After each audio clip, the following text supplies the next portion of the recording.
देखिए, मैं इस बात से बिल्कुल सहमत हूं कि कैप्टन और ढींडसा के आने के बाद में उनको थोड़ा सा बल मिला है। लेकिन ये कह दीजिए वो कोई बहुत बड़ी उपलब्धि हासिल कर ले रहे हैं। मुझे मतलब आप ये समझ लीजिए कि स्थिति ये है कि कैप्टन अपनी सीट जीत ले, यही एक बड़ा विषय है इस समय।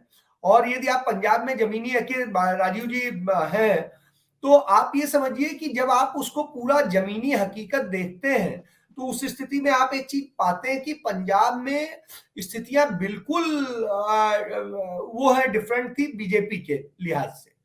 और उनके भले दबाव के कारण कहीं पर स्थिति आ जाए तो वो अलग विषय है, लेकिन वैसे कहीं पर भी ये चीज नहीं दिखाई देती है कि उनको कोई मार्जिन मिल रहा है। फिर दूसरी बात, एक चीज राजीव जी भी है, हम भी है कि पूरे पंजाब में घूमने के बाद यह तो नहीं कह सकते कि आम आदमी पार्टी की आंधी चल रही थी।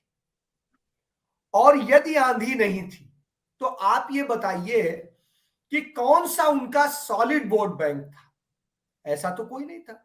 जिनके बूते पिछली बार भी वो सीटें लाए थे, उनमें से बड़ा वर्ग जो है इस बार छन्नी के कारण कांग्रेस के साथ था। जो यूथ और दूसरे जो बदलाव की बात करते हैं, प्रोग्रेसिव बात करते हैं और सारी चीजें आती, उस स्थिति में आप एक चीज समझ लीजिए कि उस स्थिति में आम आदमी पार्टी जो है इतना सॉलिड नहीं हो पा रही थी। तो आप एक चीज समझिए, यदि ये सारा वोट जो ट्रेडिशनल वोट है, यदि वो बहुत बड़ा बंटवारा नहीं हो रहा है, तो फिर उस स्थिति में मैं तो नहीं समझता हूं कि कहीं पर इतना बड़ा चेंज आएगा जो दूसरे लोग कह रहे हैं।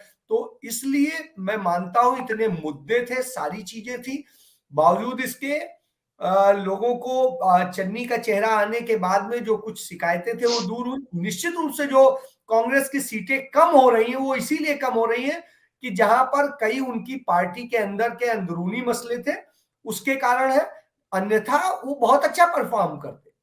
तो ये स्थिति है और इस बात से मैं बिल्कुल सहमत हूं जी। और आप हमसे जुड़े रहने के लिए सब्सक्राइब करें YouTube पर, फॉलो करें ट्विटर पर और लाइक करें Facebook पर। और ज्यादा जानकारी के लिए आपको टाइप करना होगा सिर्फ न्यूज नशा।